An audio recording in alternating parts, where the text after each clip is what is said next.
TikTok, it's time to rock. It's the Sunday show. It's the 5150 show, and we're here. We're here, just flying two pilots today. We're missing the third wheel in this gig, but we'll talk about him a little bit later. But I'm looking forward to this show, Simon, talking about the Rolling Stones. It's always a great thing. We've got some awesome people in the chat that have jumped in and they're having a bit of a conversation there. We'll get to you guys, but before we get there, we just want to mention a couple of things, a couple of milestones for our channel. 1,800 subscribers, ladies and gentlemen, 1,800 of them. You guys know who you are, who have subscribed, and you guys know who you are, who have shared our channel links with your friends on your social media platforms. The Rock Professor and I and Brad are over the moon. You guys have helped us immensely, so we thank you for that. I know the Rock Professor will want to say something about that too. And we also have, Rock Professor, some channel members. We have Nelson Rodriguez as a channel member. Johnny Heartbreaker is a channel member, and Philip Byers is a channel member, and we also have a super chat from Stephen. So, look, guys, we appreciate the contribution that you guys are going to give to the channel. We'll talk about what we're going to do with those contributions a little bit later, but thank you guys very much. Rock Professor, 18,000 subscribers. 100. Don't get above yourself. It'll be 18,000. 1,800. The way you're going by the end of May. Well, I mean, oh dear, it's amazing, isn't it? Astonishing, fantastic. Thank you to everyone who subscribed. It's just amazing that we've just 3 weeks ago we had 900, and now we've got 1,800. Quite amazing. Yeah, it is, and you know, I don't want to keep sounding like a record, but if anybody that's watching the replay and anybody in the chat that's currently thinking about doing something like this on YouTube, you know, we've got a bit of experience to help pass on. And I have to also do a bit of a shout out too, because while we have people here watching in the live stream, clearly when you go and have a look at some of the videos that we've been getting that are getting over 1,000 views, Rock Professor. So people are watching our shows after hours when we're either at work or asleep. So that's one of the interesting things about time zones. So while people can't contribute directly, they are watching the channel. So if you are watching the channel and you want to do something like what Simon and I are doing and Brad are doing, it takes a bit of hard work, but take advantage of your contacts. I think because Simon and I have a Facebook group that has 10,000 members, it's all about the blues, and I'm going to do a bit of a plug out while we're talking about that. So there it is there. That's the Facebook group that we run. All about the blues. It's the home of the British Electric Blues and 5150 show. If you guys have a look there, there's 10,000 members in that Facebook group. So clearly, if you're in that Facebook group and you've taken pity on what Simon and I are doing and you've subscribed. Thank you so much. Taking pity on the poor fools, yes. But the interesting thing is that you in a sense, you have a YouTube channel. I'll do it off screen. That's powerful, isn't it? YouTube channel. And you also have a Facebook page that's linked to the YouTube channel. So in effect, and that's because Facebook has the capacity to do groups like that. Then you plug into whatever a fan base is for that thing you're doing.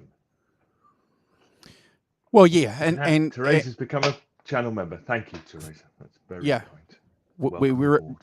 We appreciate that. And the Rock Professor and I and Brad will give you guys some content for our channel members. We've got some ideas. We've got some ideas going, so we'll keep you guys entertained and informed on our channel membership programs. But look, I've got to do a special shout out to obviously my co-hosts in particular. The Rock Professor Simon, been with us basically from the start.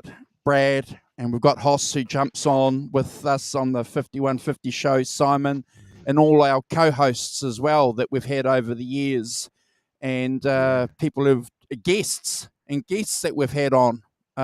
We certainly celebrate and thank you guys for that. Guys, while we're on the thing of talking about great things and good things for the channel, I've got to pass on some information. So Brad has spoken to me today, and he's confirmed that he wants me to ask for you guys to consider him in your prayers and in your thoughts. Brad, a couple of days ago, had a mild stroke. So Brad's in hospital. He's going through some tests. He's okay. He's full of optimism and fight. But there's our brother there on his recent trip, entertaining a couple of monkeys. So he's normally on a Sunday with a couple of other monkeys, Simon and I. So yes. I'd like to point out, Brad is the one in the black T-shirt, not the grey one.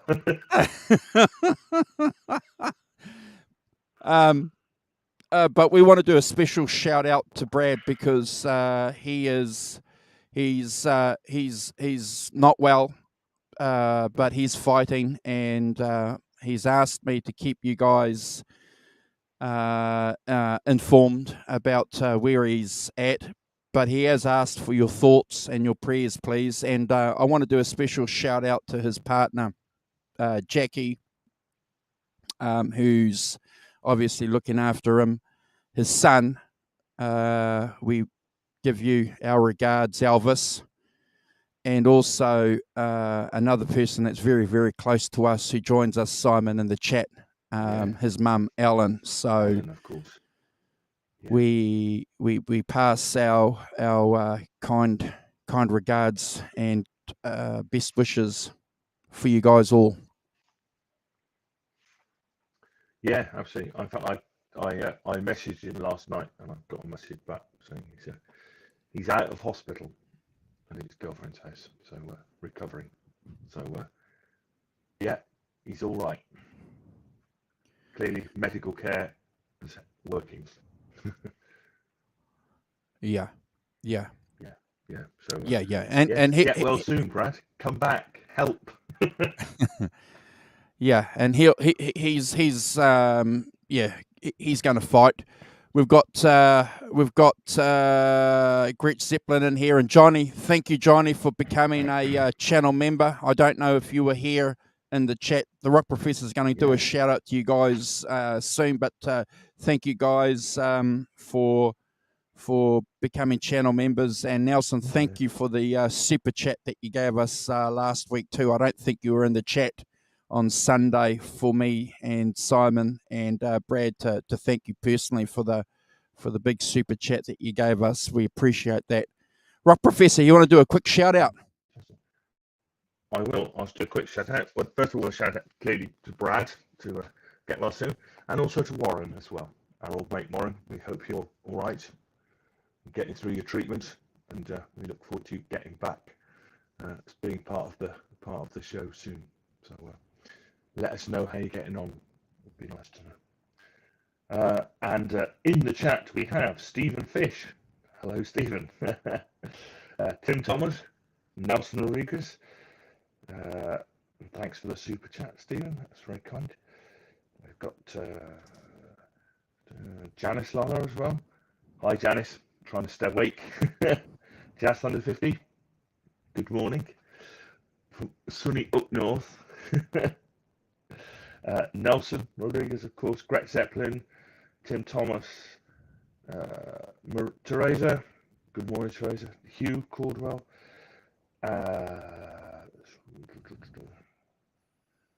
Maybe that's I think maybe everyone that's actually Nelson. Johnny Heartbreaker, of course. Morning, Johnny.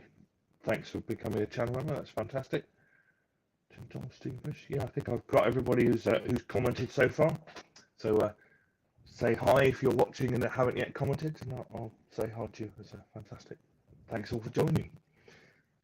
It's good to see you.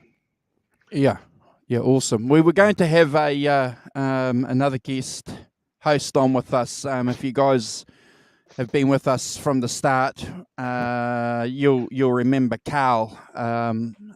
He's a Rolling Stones nut, but he's unavailable. Carl is involved in real estate sales, so he's got to go where the sale is, so he can't join us. But he's asked us to have a great show, and I want to do a special shout out to Carl because another key person in getting the channel up and running. Well, you and he started, didn't you? It's amazingly. I looked back at the other day when we were looking at our 1,000 subscribers thing, and it's on the 27th of May is the first time I became a regular. That's when I became a regular. So it's 3 years. Awesome. 2019. So it's 3 years in now, in 3 weeks' time, when I became a regular. So people are saying you're crackling, Simon. So, and I've got to, yeah. See, I fiddle with it, and then it's, hold on, so. Okay, so while the professor is getting his mic sorted out, I just want to, again, humbly thank everybody for sharing our platform, and a lot of the people that are going to be watching our stream after we finish going live, thank you too for subscribing and watching our shows. Some of the shows that we've done have got over 1,000 viewers, so we're humbled by that, humbled by the support. Got Johnny Bean in the chat. Want to do a special shout out to Johnny Bean because Johnny Bean was one of the key people to help get a lot of subscribers for the channel. So Johnny Bean, thank you for that. And Simon and I look forward to doing something similar for anybody else, don't we, Simon? Oh, absolutely. It's all about passing it on. It's all about, trying to help people who have fewer subscribers than us. And if you want some help, we're all about it. Absolutely. So while I say that, please go and check out our community page and our channels page, because on the channels page, you'll see everybody that is close to us. Go and subscribe to all their channels. If you want to be on our community page, just flick me a message or get in touch with the Rock Professor and we'll get your channel up there. Yeah. Fantastic. So, but yeah, I think, Andrew, you particularly have learned a lot doing this in the last few months at least to give us a tremendous boost. And I think there's lessons there that lots of channels can take up if they want to, kind of thing. Well, I think you're right, Simon. There's a certain amount of luck, I think, involved in building a channel. For some people, the visual thing also too helps a lot of channels. Simon and I, as handsome as we are, and as good looking as we are, and as knowledgeable as we are, we're always going to build the channel the hard way, aren't we? So I can't put pics of Simon and I and immediately get 50,000. You could disguise me as Brad Pitt or something, and see Brad Cook, Brad Pitt. I mean, how short a step do you want it to be? Well, actually, I didn't ask Brad to do that. We should have done that to Brad. We should have said, Brad, part of you being involved here is to get your gear off. You've got to change your name to Brad Pitt and get your shirt off. Yes. But seriously though, whatever we were going to do here, though, Simon, was going to be the hard way. Was going to be the hard stretch. So yeah, clearly, and getting out there and making sure your videos have got tags, Simon, Yeah, is tags really, is really really important, important. isn't it? Yeah, yeah. Yeah, go through and put as many tags as you can on your videos, and get rid of hashtags. Again, I don't know how many YouTube videos out there will tell you that. Limit your videos to at least one hashtag. YouTube don't like 50 or 5 or 6 hashtags on a video. They don't like it. They won't push you up their algorithm, Simon. So instead of using the hash sign, what do you use? You go, so when you go and don't. edit your video, they have their own tags. So you just key in tag words. Oh, I see. So you type in the word, and then it'll come up with the channel Yes. or the person or whatever. Yeah. So when you Yeah. edit on YouTube, there's these things there, and it's got tags, and so you just key in the word, like British Electric Blues Show or 5150 Show, and that gets added to the tag, and that comes up in their search engines. But when you do a hashtag, which is a generic, hashtag 5150 Show, they don't like that. They don't like it at all. So your videos don't get seen straight away. Your videos are marginalized because of that. Right. Yeah. And I would say probably that's helped with a lot of the videos that we've done. So, for example, I did a bit of an experiment. Our Layla album that we did, I got rid of a couple of hashtags and I shared that on our community page, and we got over 1,000 views on it. Yeah. It's got had a lot of views, hasn't it? 3,000 views or something. I was having a look last night and kind of monitoring the numbers going up in a self-regarding way. Yeah. Hey, Helene. Good to see you, Helene. Good morning, Helene. Want to do a special shout out to Helene. She's going through some tough times too. So keep Helene in your thoughts. Well. Yeah. Simon. Yes. What are we here for? Lots of interesting. Well, we are here to do this week. We have a bit of a discussion about it. We're doing the second Rolling Stones album. Now there's two versions of it. There's an American version and the English version. We're actually doing the American version, in reference to a lot of the Americans who are in the audience, which is called 12 by 5. And basically what this album is in America was it's partly an EP that they recorded in 1964, and then it's half of the album they made, the British version of which they released, but they put the EP and these other songs together for America, and they didn't quite do the same thing in the UK. So we're doing the American version because Andrew quite rightly thought it was Janice's favourite album of all time. Fantastic, Janice. That's really cool.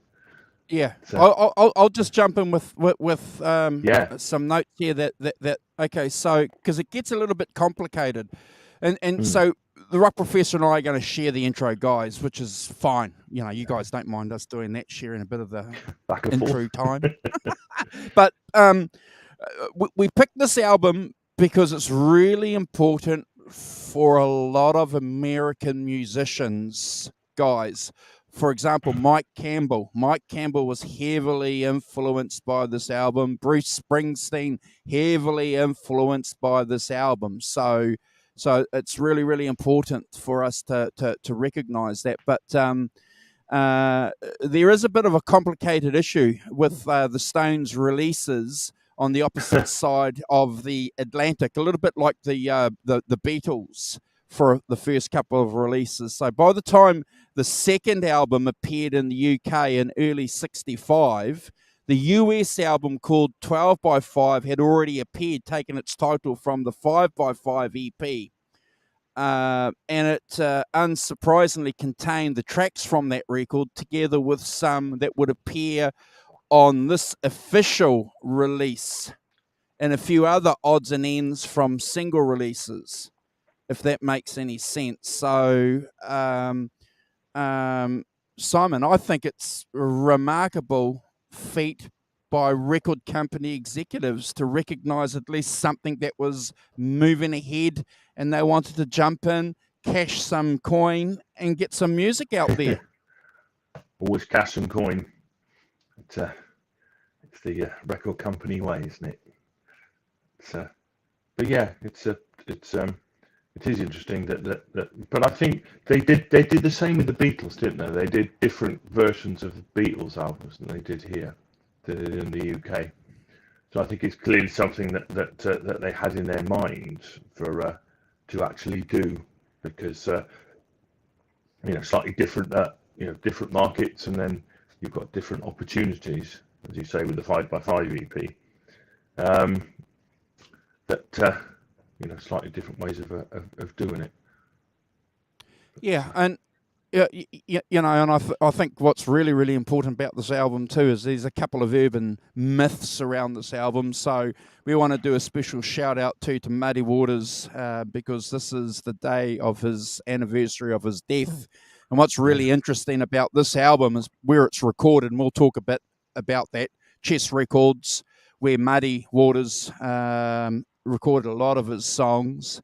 And Muddy Waters, according to urban myths and a couple of Hollywood movies, was white walling the ceilings in Chess Records when the Rolling Stones walked in, and they couldn't believe it.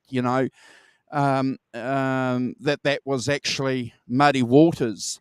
I know in the biography with Keith Richards, he talks about this experience. They were excited like heck to get to Chess Studios, and why wouldn't they? Because it was like a religious experience for a lot of them. And a couple of other key little things too, Simon, with this, and we've got some pics that we'll show there too. It was the first time that the Rolling Stones played Fender amps, Simon, and their experience with their experience with Fender amps, with the Showman amps, made them bring back Fender amps to the UK, and they got rid of their Voxes because they love the Fender amps. I'm not surprised. Yeah, who doesn't? I think what we'll do is we'll go through the photos now. I think we'll do that. Let's go through the photos, and then there's some awesome comments here. But gives it a context, doesn't it? As a thing. So just give me a second, guys, while I just cue that. Okay, so this guy here is clearly an important person. This is Ron Marlow. I don't know if I'm pronouncing it right or wrong, but I go Marlow. Yeah, Marlow. Marlow. Yeah, Marlow. Okay, so he's the general manager engineer of Chess Studios from 1960 through to 75. Now, what's really interesting in my research is that this guy here, along with the Rolling Stones, were instrumental in getting the Rolling Stones into Chess Studios to record in the first place, not Andrew Loog Oldham. Andrew Loog Oldham apparently was a little bit reluctant about getting the Rolling Stones into an American studio. But good on the Stones. And we're going to talk about some interesting little comparisons later. So bear in mind that this isn't a Stones versus Beatles thing, but there are some contrasts that we can talk about. And so here's Andrew. That's Andrew there. That's the best I could do. I'm sorry, I was a little bit late, guys, but that's Andrew there, the manager responsible for getting the Stones up and running. And there they are at Chess Studios at South Michigan Ave. And it's worth saying that's Ian Stewart, isn't it, in the middle there? It's worth saying at this stage what an integral part of the band he was. And that's so again, what's really interesting, if you guys aren't aware of it, we've had on the channel, we've been fortunate to have Jeff and Bob, who are going to be releasing a book on the Rolling Stone, on Fleetwood Mac in October. And I wonder if Jeff was responsible for taking these photos in Chess Studios. So we're going to ask Jeff when he comes back on. But there's the Rolling Stones there in Chess Studios. Getting the vibe, yes. Amazing. Keith yes, there. Yes. All standing round, you'll notice. My favourite thing, playing live in the studio. So there's Brian there playing a Gretsch anniversary, and there's Keith there playing a casino. Casino, is it? Yeah. There he is there with his casino. Now, what's really interesting is that Brian used this casino, tuned it to Open G, and played Little Red Rooster on it.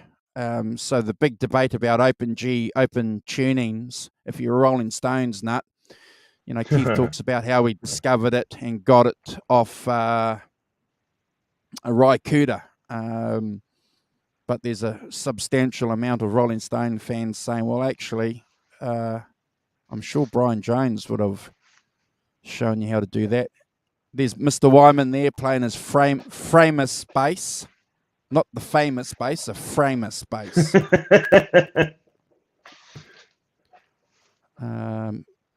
Rest in peace, Charlie Watts. Simple kit there. Look at that, Simon. See, you don't need 49 drums, 800 cymbals, and a gong, do you? It helps, but... Now, because you and I are guitar players, what's that? Look at that. Yeah, it's a Fender, clearly, but I don't presume, what, a Showman, is it? Or a... Yeah, it's a... Well, I'd say so. Or a Bassman. But, yeah. Love those Fenders. See how it's on a slant there with the... Just is it lent against the wall or something? There's Brian there with his Gretsch.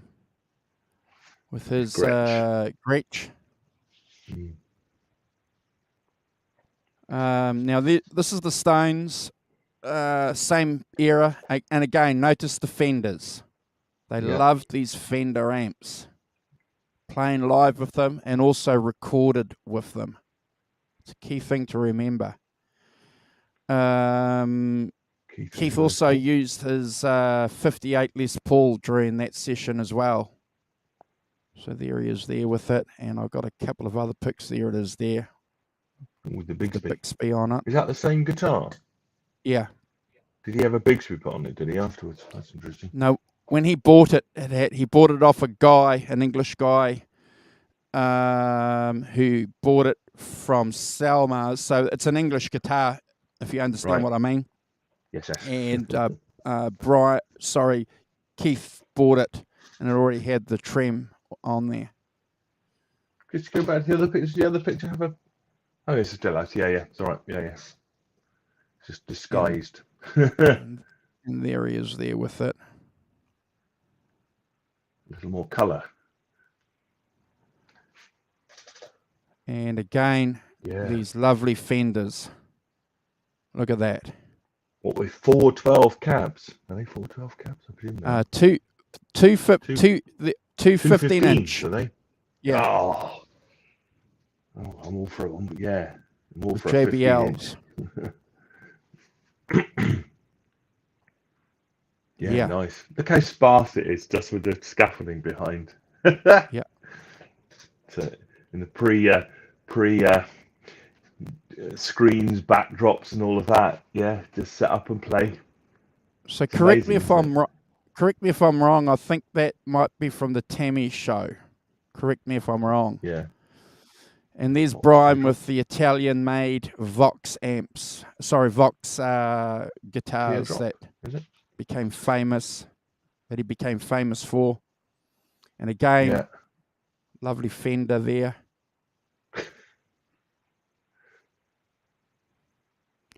And these are the Fenders that they had in the RCA studios that the Stones loved. Look at that, Simon. Yes. Aye. And that's their basements, aren't they? Is that what it says on the thing? Yeah. That says basement, doesn't it? Yeah. Blueberry. Yeah, look at that.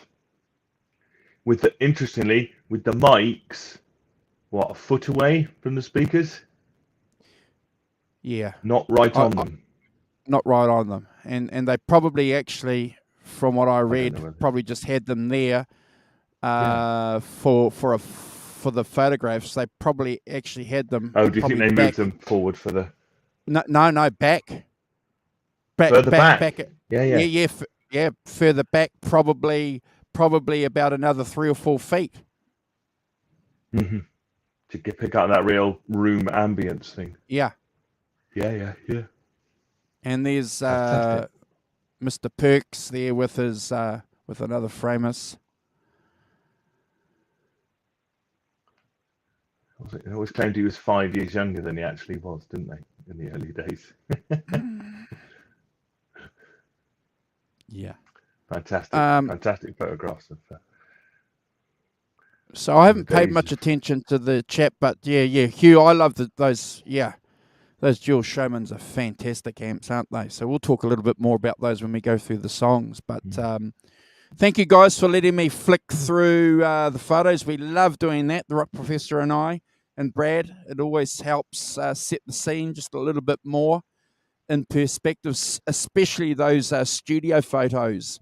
And again, guys, please bear with me. I've got to do a special shout out to these guys here. The Rock Professor and I, we're lucky and fortunate enough to have Jeff Lowenthal and Bob Schaffner on the channel. Go back and have a look at that. We're sharing some questions and they're sharing some stories with us. They're going to come back when their book drops in October and spend some time with us. And one of the questions I'm going to ask them, Simon, is did Jeff take those photos of the stones?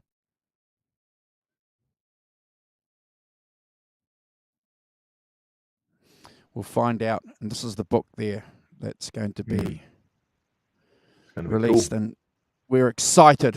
We're excited for that, aren't we, Rod Professor? We are. Yeah, yeah, absolutely. Again, standing around in the same studio playing. Oh, yeah. Well, yes, you're right. Yeah. Chess Studios. But, Yeah. It's one of those things, isn't it, that you know, all these 60s and early 70s stuff is all done live in the studio. All the basic tracks done live, and how cool that is in many ways. It gives you a vibe and an energy and a thing that just building the tracks up from scratch doesn't give you. I don't think. Look at that, Hugh Caldwell. I use a showman up in my surf band. Well done. The perfect thing. Yeah. Well.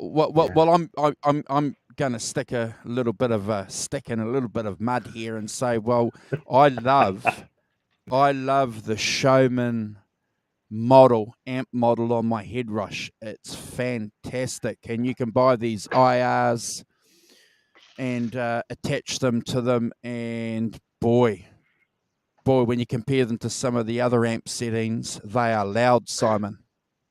IRs. Yeah, IRs. Yeah.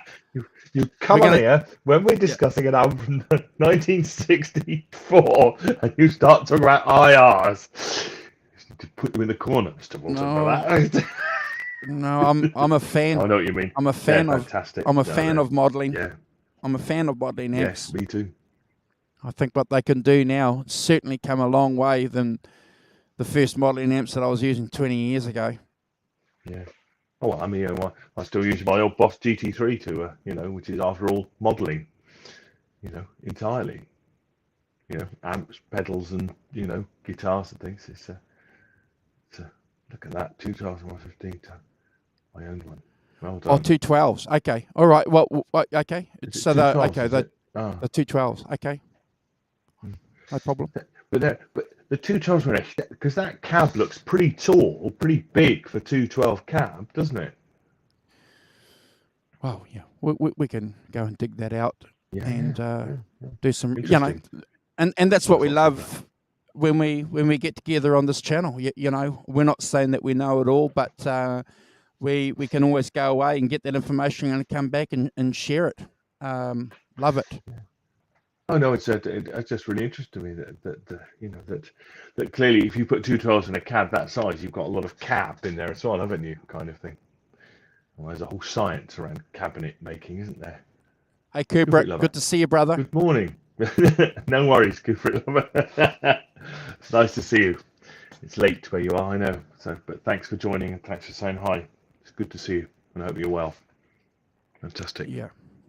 So I have to tell the guys, bear with me, guys. So the people in our channel membership, the the emojis that you guys are going to get are going to be some famous faces, myself, the rock professors, and Brad. So that's your first bunch of emojis. Really fantastic. So, do you have to make these emojis? How does this work? No. I just went to your Facebook page, saw you there at your breaks, on your breaks, guitar breaks holiday, when you're putting quite a very, very funny face on that. I'll take that. I see. So without my permission, you've taken a terrible likeness of me. You've turned it into an emoji. Fair enough. Yep.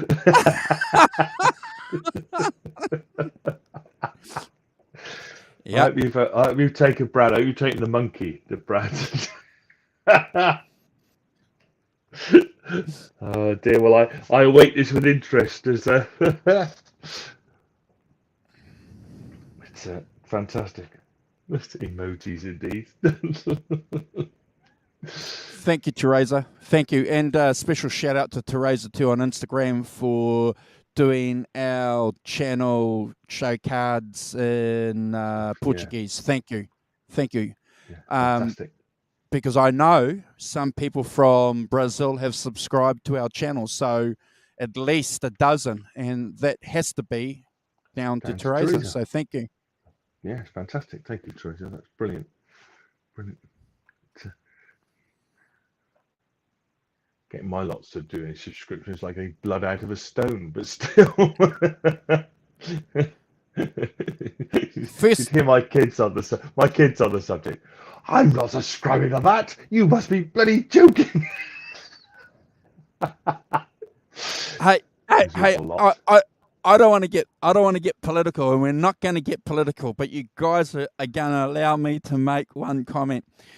So, I, like a lot of people, have been keeping a little bit of an eye on the Johnny Depp court case. Yes, don't go there.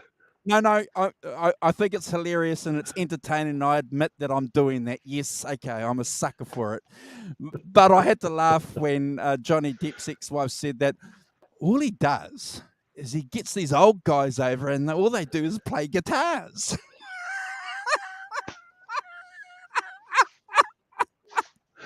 What you mean? And somehow that is grounds for divorce. Yes, it's worse than anything else. Yes, and.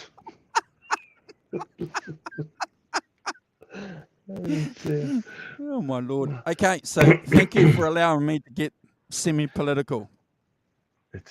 Yes, absolutely, yes. And this is what he really does.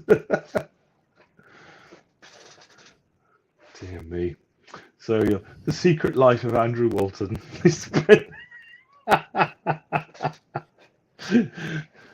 Honestly, spend your days on Facebook watching trials. I don't watch normal TV, to be fair, because there's nothing worth watching on normal TV. My life revolves around work, and YouTube.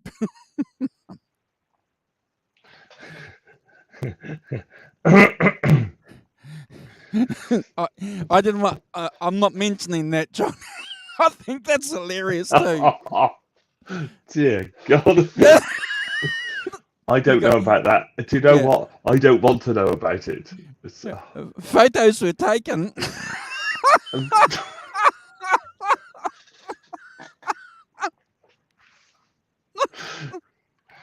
And there's me worrying about you taking some mad face from me out of my Facebook page and putting it as an emoji.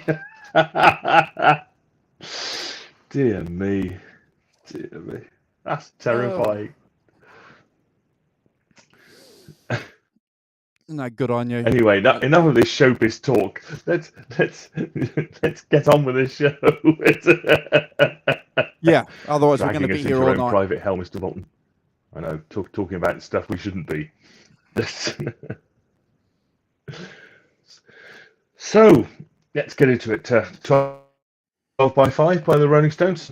As we said, a combination of the Rolling Stones' second album in the UK and the 5 by 5 EP that they recorded at Ches Studios and some at Decca Studios in London as well. Sort of putting them together.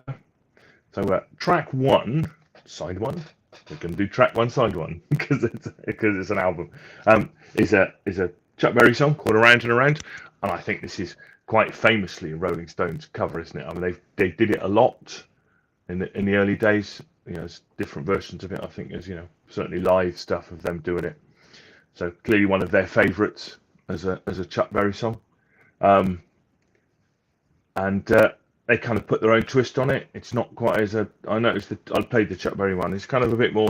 Chuck Berry one's a bit more kind of jazzy chord, certainly in the first verse, whereas it's a bit straighter. The Stones do it a lot straighter than that, but still with that kind of the second verse, they still do that kind of start stop riff thing under the singing.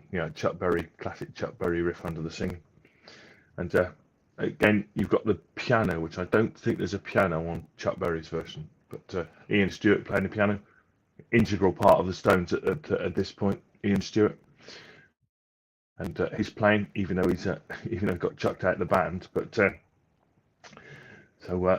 I think a really great version of it. I think it rocks. Clearly they're having a lot of fun doing it live in the studio. They that's unfortunate. And I think Keith doing his classic Chuck riffs. I presume it's Keith doing his classic Chuck riffs underneath it, and playing the solo at the end over the middle and the end, doing those classic Chuck Berry riffs. Yeah, lots of energy, lots of verve. You could tell lots of swing. Charlie bringing lots of swing into it, and that stop start thing really good. 10 out of 10 for me. Never a skip. And I love all the space. Could I say these 60 songs? Love all the space in them. So, Yeah. Mr. Yeah, I Walton. agree.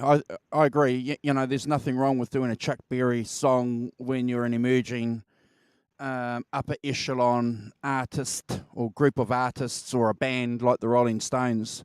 I think they did about half a dozen Chuck Berry covers. So clearly, Chuck Berry is an integral part of the Rolling Stones. And indeed, in Keith's biography, he goes to great lengths to Yeah. talk about how influential Chuck Berry was on his style, and he gets better and better as he goes along. So you just compare this to something that they did say on Get Your Yayas out, 7 years later. Much more better at that Chuck Berry chug. They don't do anything remarkable with the song, in my opinion. They play it out. Clearly, it's for the raves. It's clearly a song for the the concerts that the Stones were well known for, and it's a song that goes back when they first started playing together. So key part of their set, Simon, and they do a very, very good job. I have to agree with you. I'm going to give it a 10 out of 10 too.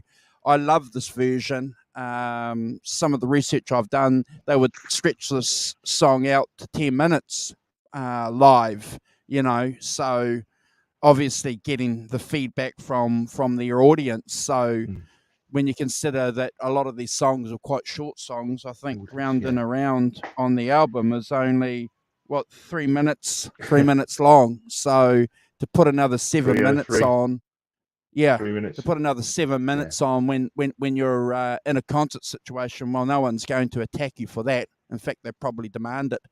But nothing spectacular, nothing remarkable. Just just a great album opener, and certainly a snip of some real good stuff to come. But 10 out of 10, Simon. Yeah, yeah. I think I agree with you. It's a it's a classic thing that a lot of bands did then. They just went back and did Chuck Berry. So I also think that you're right that the one of the key things was about dancing, isn't it? It's about getting people dancing. Getting people up and dancing. Um, and certainly this would have done it. And certainly seen TV clips of them, of them, um, people dancing to that track, and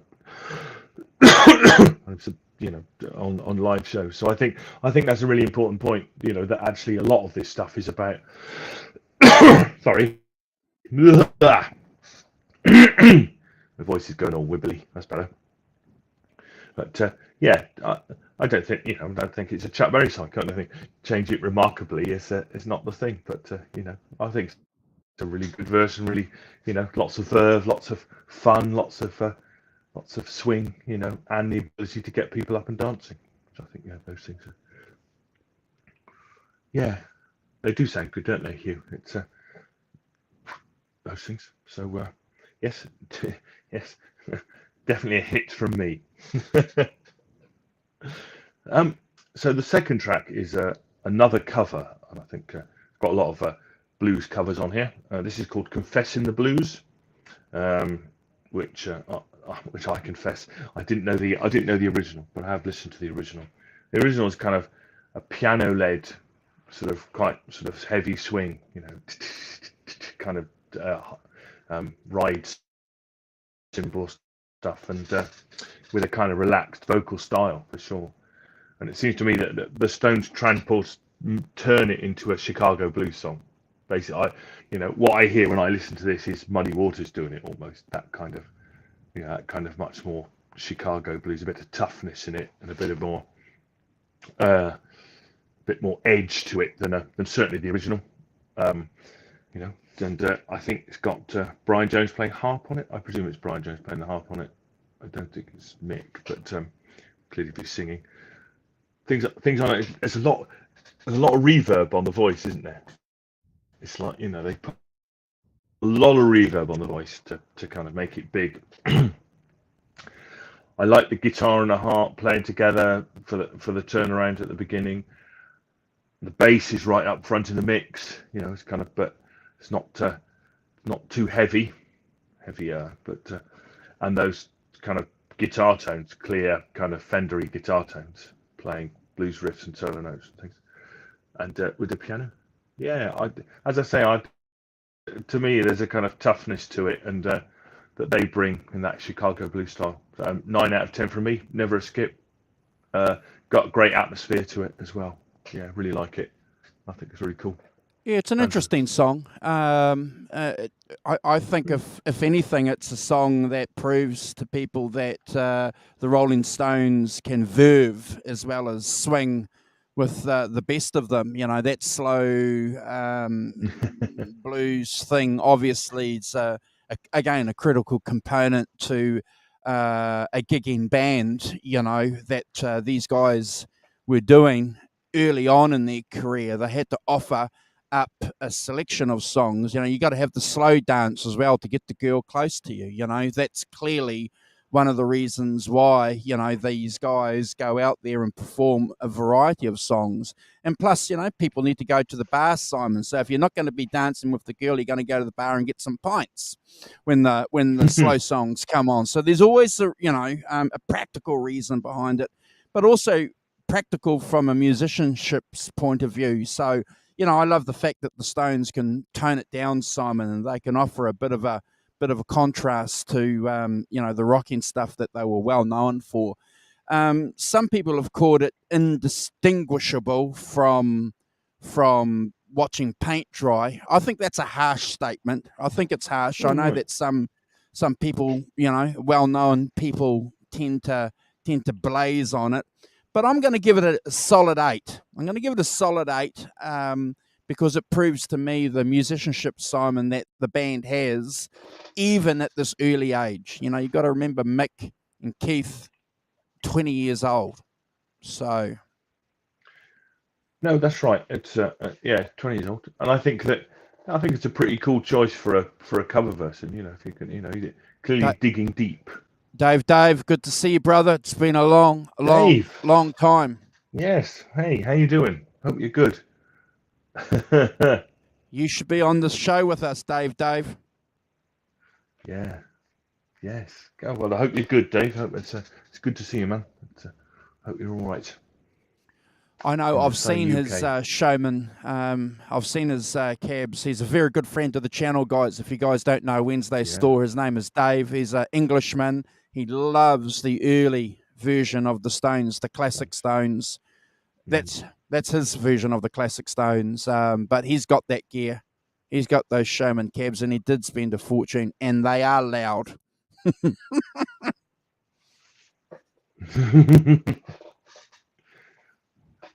What are they? 80 watts are they or something? Are they 80 watts? No, Oh gosh, more than that probably. that's a deluxes. Hundreds, are they? Aren't they? Yeah. Massive clean headroom as well. Fantastic. Nothing wrong with that. Yeah. So I think, yeah. I'm all for it. I really enjoyed it. I mean, I've not listened to this very much. I didn't, you know, I came to this fairly fresh, this album, so which is good. You know, I like coming to something I don't really know that well and digging into it. Clearly, I know some of the tracks on here, but so yeah. But I thought it was pretty cool. The Confess to Is. I thought they did a really good job of it, and I like that kind of Chicago blues kind of sound that they put to it, different to the original and stuff, which is a bit more relaxed.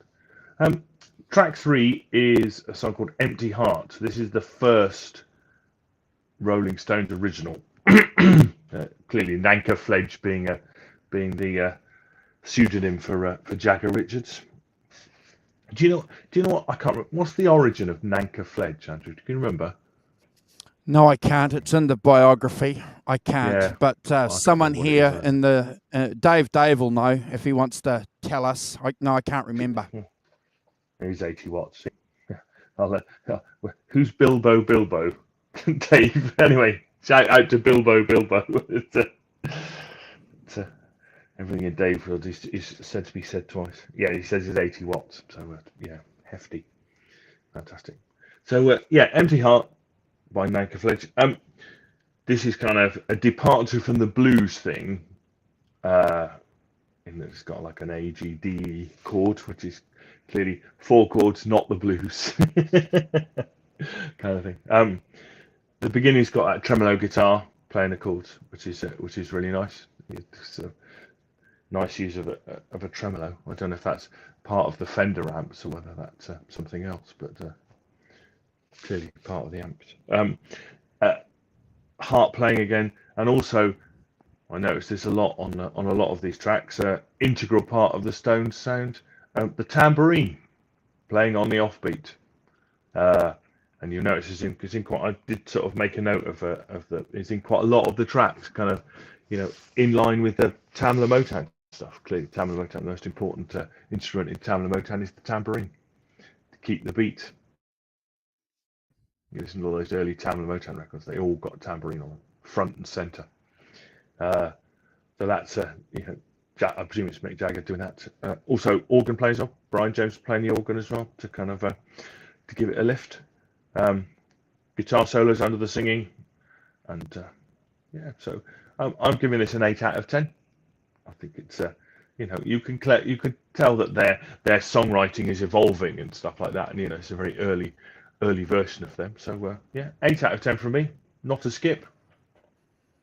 Yeah, it's look, you know, it's the first steps of a fledgling songwriting partnership that's going to turn out pretty soon. Some classic rock and roll Classic. songs, you know, and you got to start somewhere.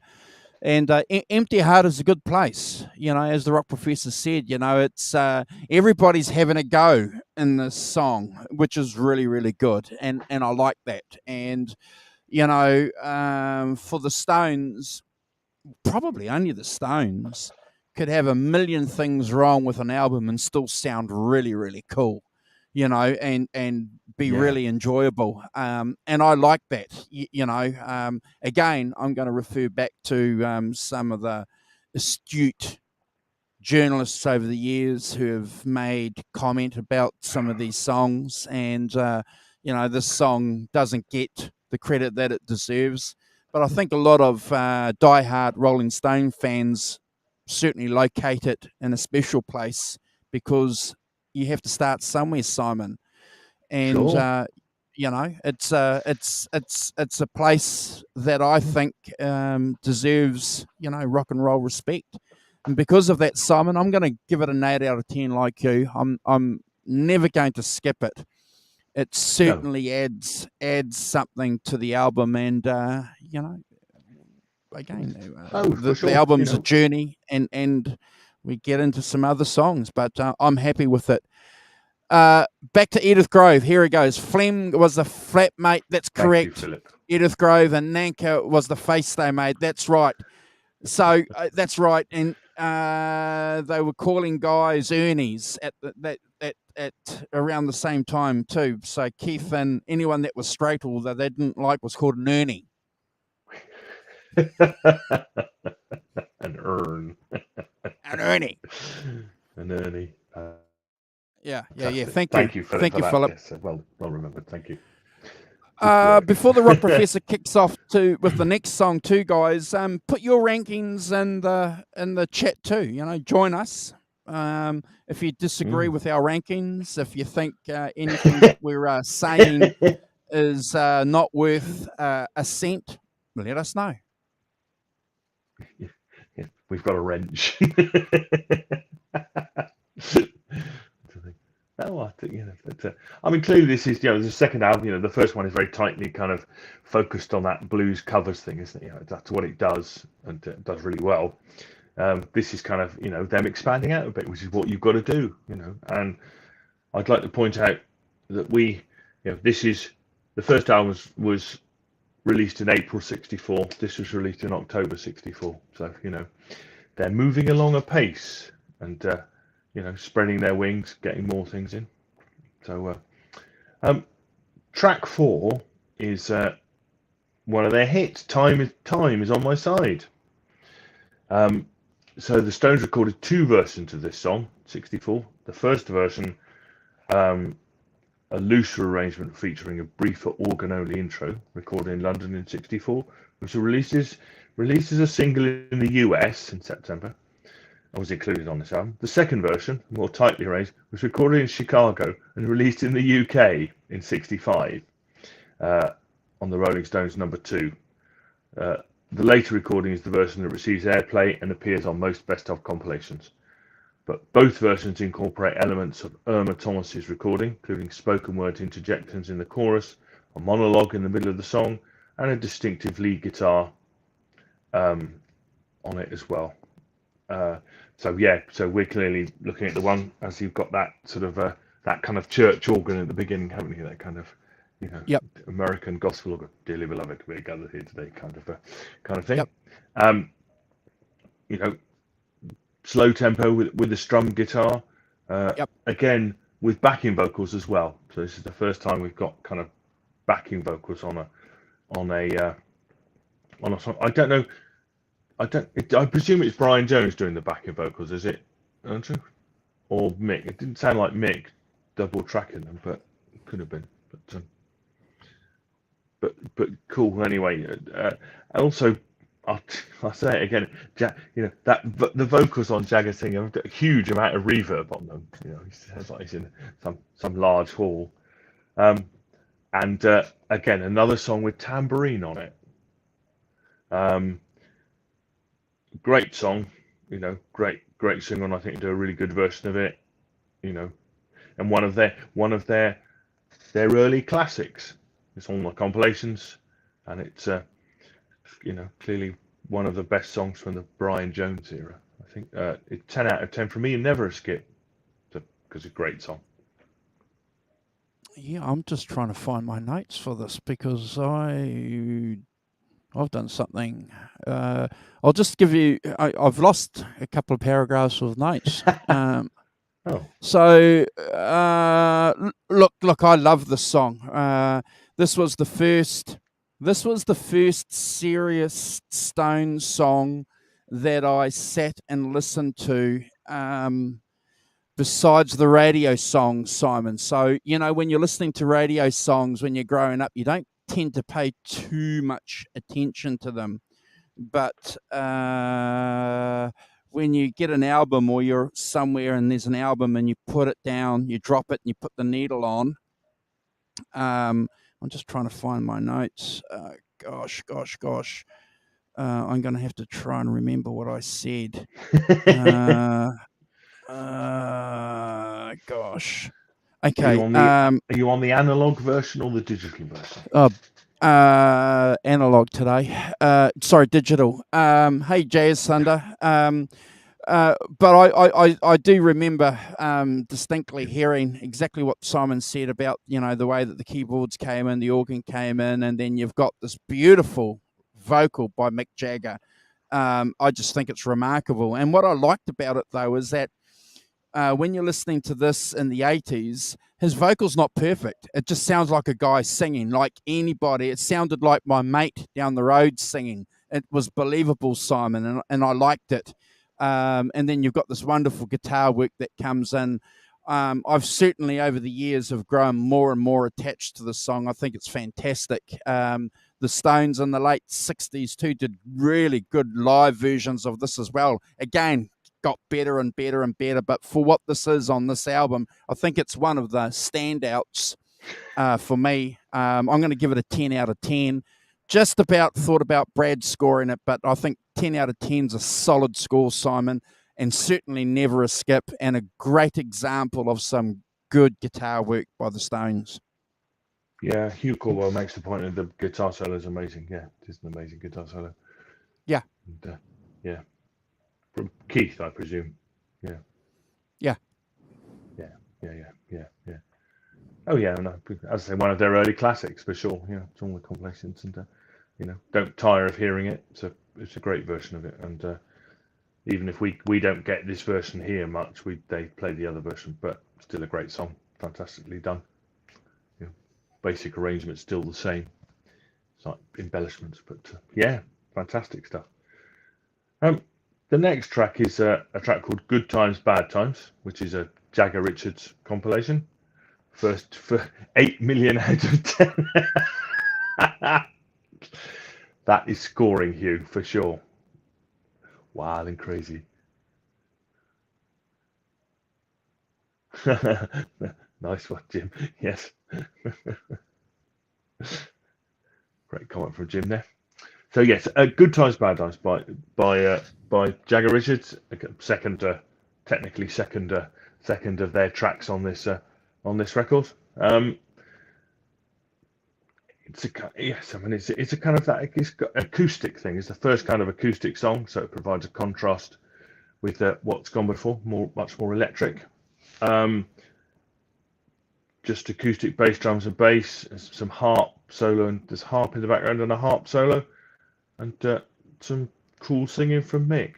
That's fairly. I'm giving this an 8 out of 10. Fairly nondescript, really. I think this is them developing their songwriting, and I think that's fine. But I think yes, 7.5, 8 out of 10 from me. But I wouldn't skip it.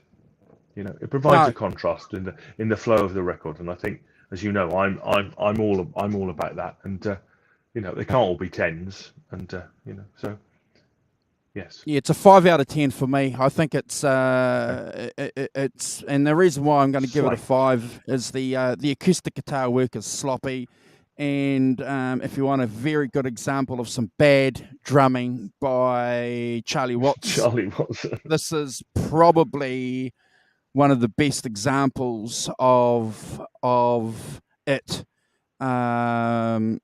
It's an interesting song because it's everything that the Rolling Stones aren't. And Warren, brother, how are you? Good to see you, brother.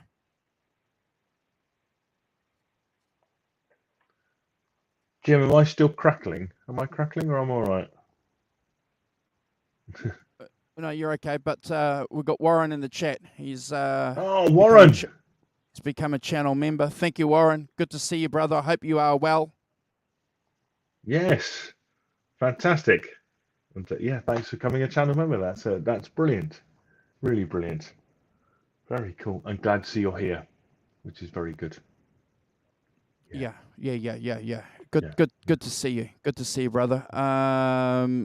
If you haven't been keeping up with things on the channel, brother, we're 1,800 subscribers. So yeah. The channel is making some some good steps forward, brother. Yeah, cool. Yeah, fantastic.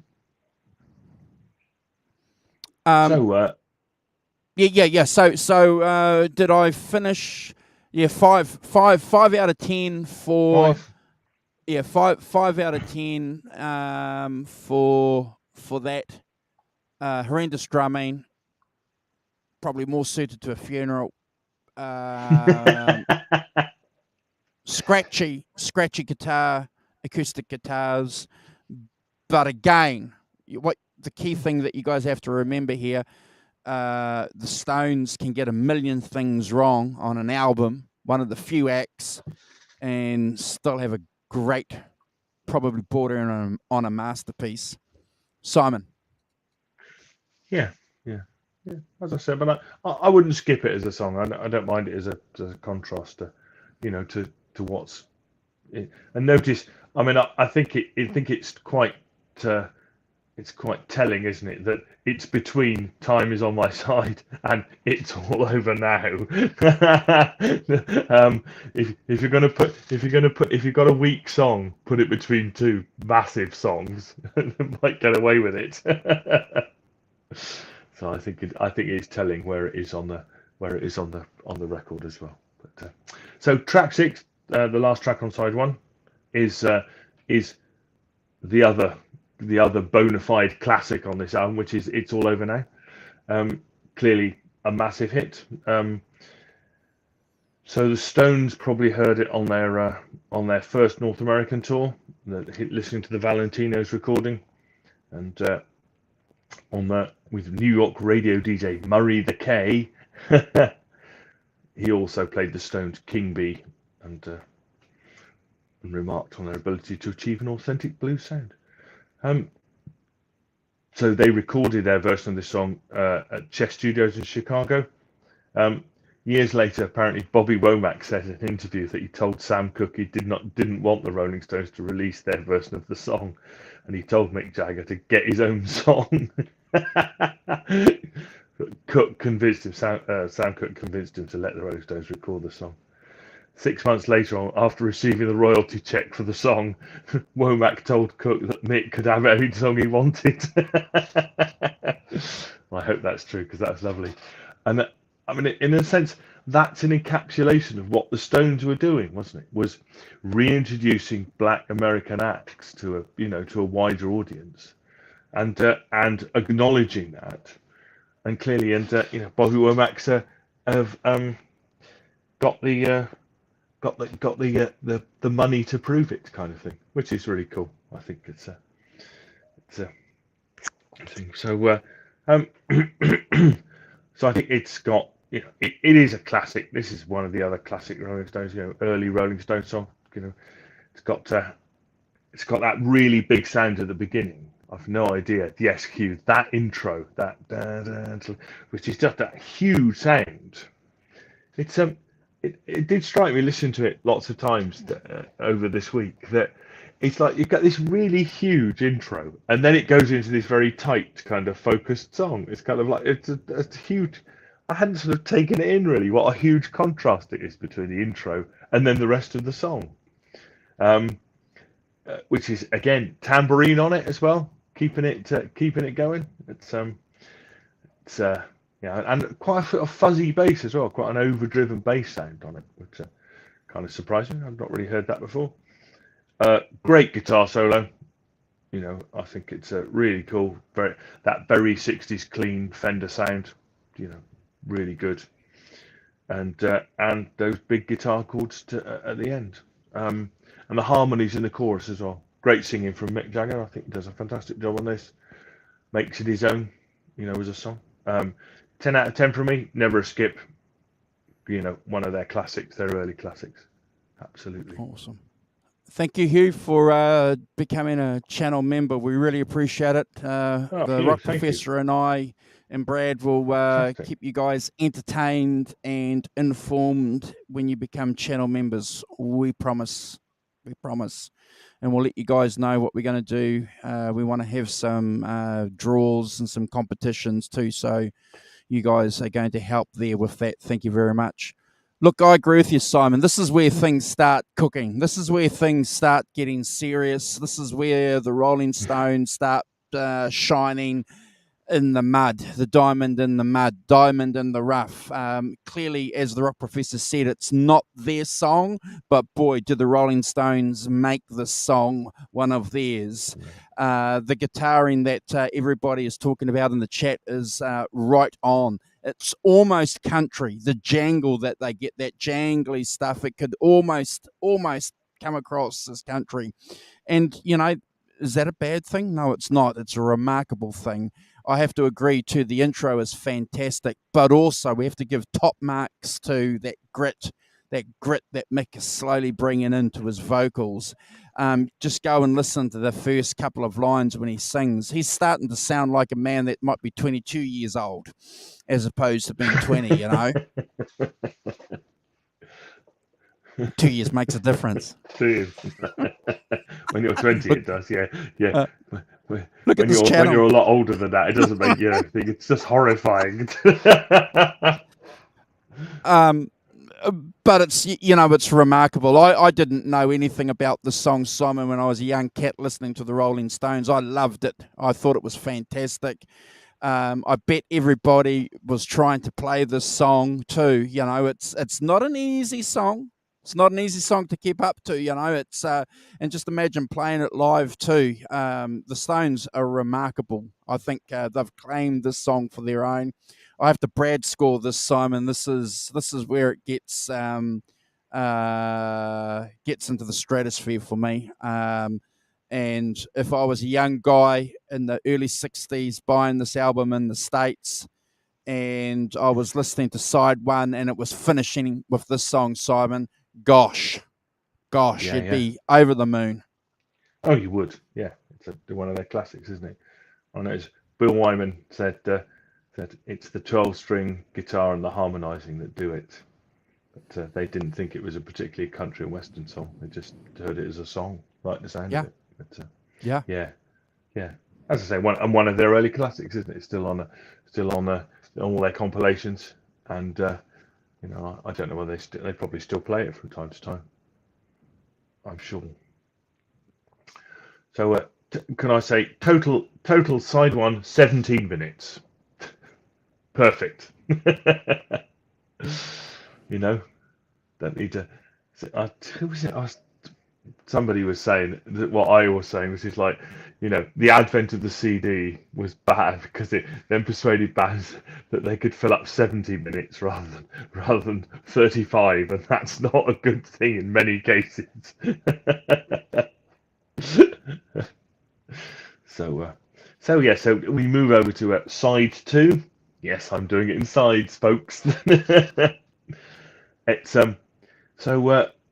side one, track one and side two is called 2120 South Michigan Avenue, which is the for those of us who don't know, I'm sure you all know, is the address of the offices and recording studios of Chess Records, at Checker Records in Chicago. It was then anyway, where the EP was recorded in June. So that's why it's called that.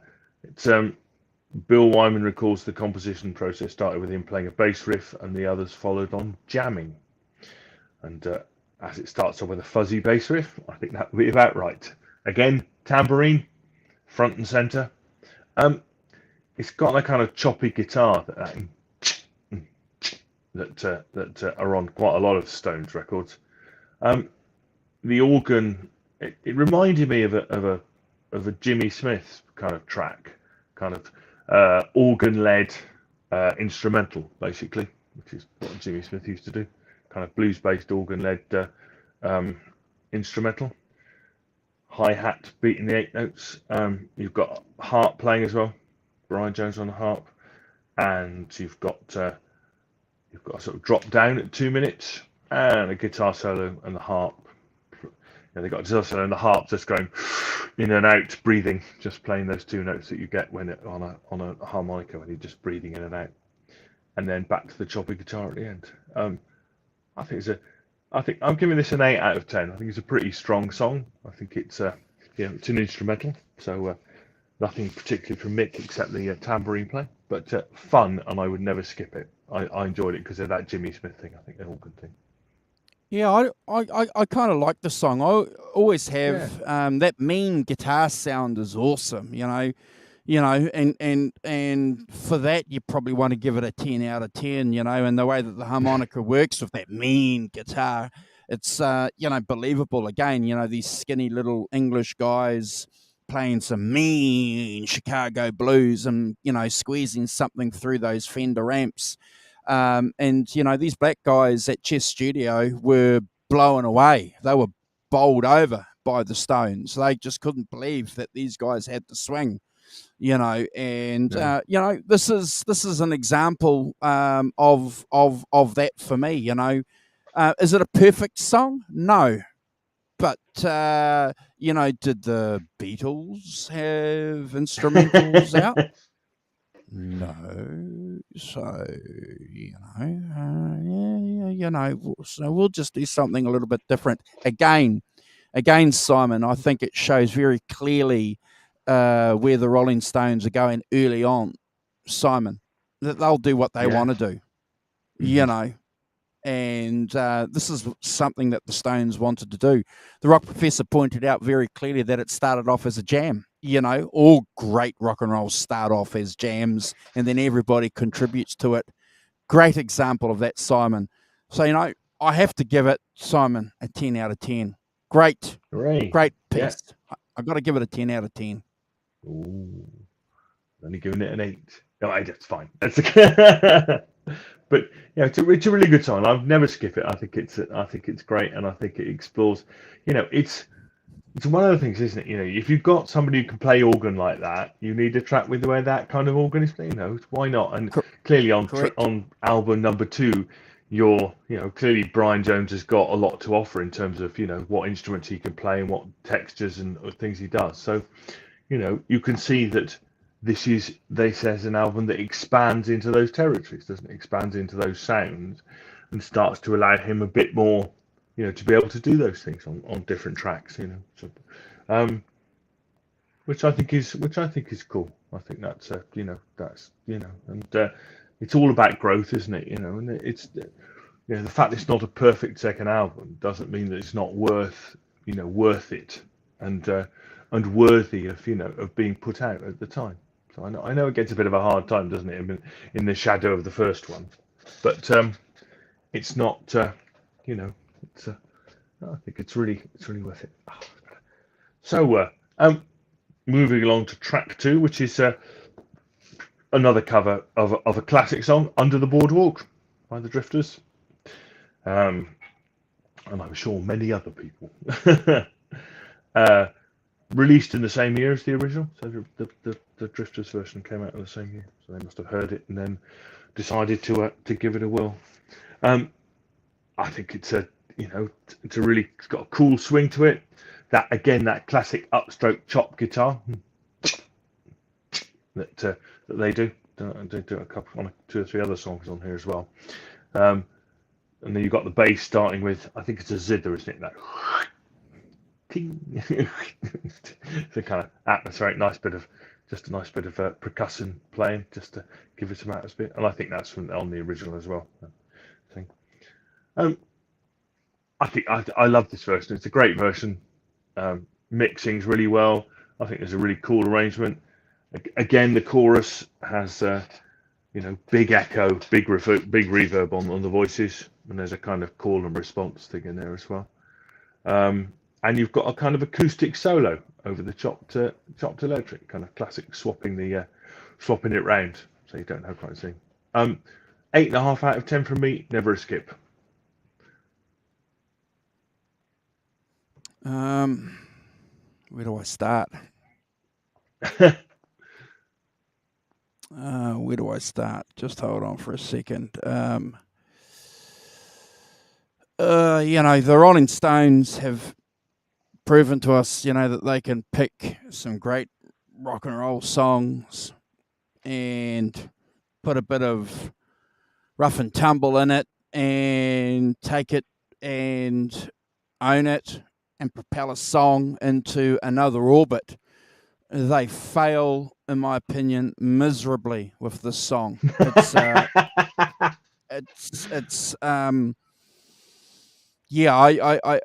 don't particularly like this song. It's the first time ever I'm listening to Mick Jagger sing like he doesn't want to sing a song.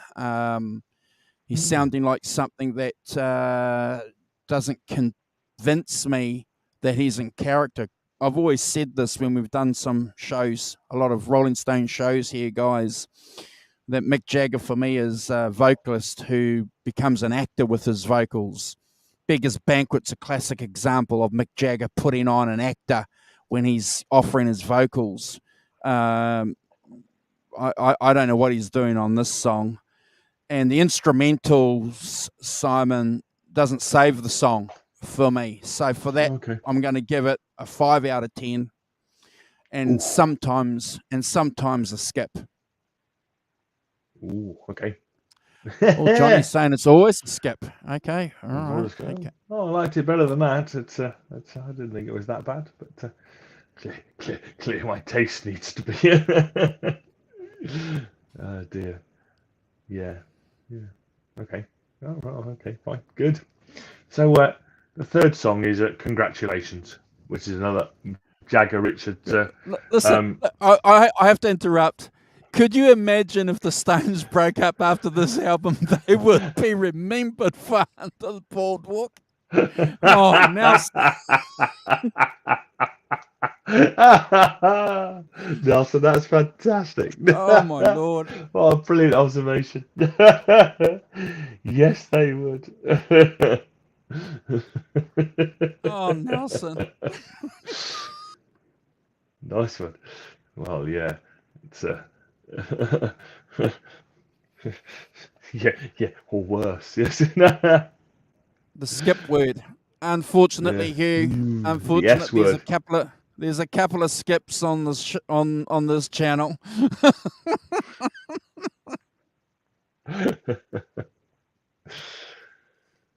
So yes, track 3, "Congratulations," which is another Jagger Richards, one of their new originals on here. I guess it's a kind of 12 string, isn't it? Is that a 12 string? It's a 12 string, isn't it? Have you kind of played on this, or is it not? I don't figure it out. I don't know. I tried to do definitely acoustic guitars. So yeah. I don't think they are 12 strings, Simon. Maybe someone in the chat might be able to jump in there, but I don't. I've got the the Rolling Stones gearbook, and I didn't see when I flicked through it this afternoon any 12-string guitars for this album. But not every book is gospel. No. I mean, as I said, I couldn't really tell whether it was, but yeah, definitely kind of an acoustic kind of thing. It's got the harmony track vocals on it, and as I say, lots of reverb on seemingly all the instruments to give it an atmospheric vibe, and a kind of, well, I thought it was a 12-string solo, but it may not be some kind of acoustic solo on it. I didn't really get into this song at all. I give it a 6 out of 10. I think it's one of their fledgling attempts to write things, but it didn't go anywhere for me. Didn't really do very much. It was just to the contrast to the previous song. But yeah, I give it maybe a 6 for effort, but not anymore. And I think I would sometimes skip it as well. I didn't think it was that great a song. I understand why you would give it that score. It's an interesting song, isn't it? It's better than the last song that they did, for a ballad, So they're getting Oh, there. I see. So good on Mick and Keith. They're honing their skills.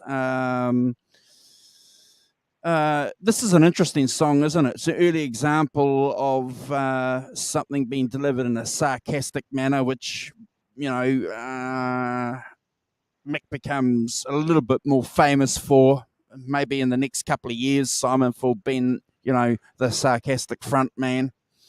Um, the instrumentals are okay. It's fine. The instruments are Yeah. playing pretty well together.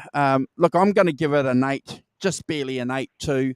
Never a skip, because I think it's certainly a completed good ballad, and better than the previous song. Bit of crispyism. You know how this channel likes inventing words? Crispyism. Crispyism. Bit of crispisms. Um, Fantastic. Yeah. yeah, Yeah. 8 out of 10, but Okay. never a Fair. skip. Yeah, I'm more equivocal about it than that. I think as a song, I don't think it's particularly strong. But again, it's a contrast to the previous song, and some of these things about flow and about the dynamics of a side and things. It's so I think that's cool. Thank you, Teresa. That's very kind. Um, but yeah. And also, as I said, that it's them, learning about the craft of songwriting, isn't it? How these things work. Clearly, they got better at it quickly, but I can see why. Some of these things are a bit more of a curio than sort of hits. So, track 4, the next track is "Grown Up Wrong," which is another Jagger and Richards I mean, I think to some extent that putting them as tracks 3 and 4 on side 2 is some kind of indication about how they felt about them in a way. That in a sense you're hiding them in on the second side, aren't you? Putting all your strongest stuff on the first side. So I know, yeah, which is fine. It's as I say, progress, and you have to do stuff to progress, don't you? As opposed to not, and just being clearly they've already worked out that purely being a blues covers band, is not going to work, is it? In the longer term, they have to do something themselves. So, as I say, this is their another of their songs. Grown Up Wrong. I think it's open tune guitar playing a kind of slide riff. That's Brian Jones. Yes, Andrew. Yeah, I'd say so. I'd say so. Yeah, Yep. yeah. Um, pretty cool. It's a pretty straightforward thing. Verse, chorus, and it's got that solo with a kind of vibrato, clean sort of melodic solo. Again, lots of reverb on it, and a harp plays at the end, on the fade out. Again, I wasn't that keen on the sort of the grown up wrong. There's a lot of Mick singing grown up wrong, and I was giving this a 7 out of 10. But again, sometimes a skip. I'm not sure that I was that keen on it particularly. I didn't think it particularly went anywhere. It did anything. Although it's got a cool solo on it and stuff. So yeah, not sort of equivocal from me, I think.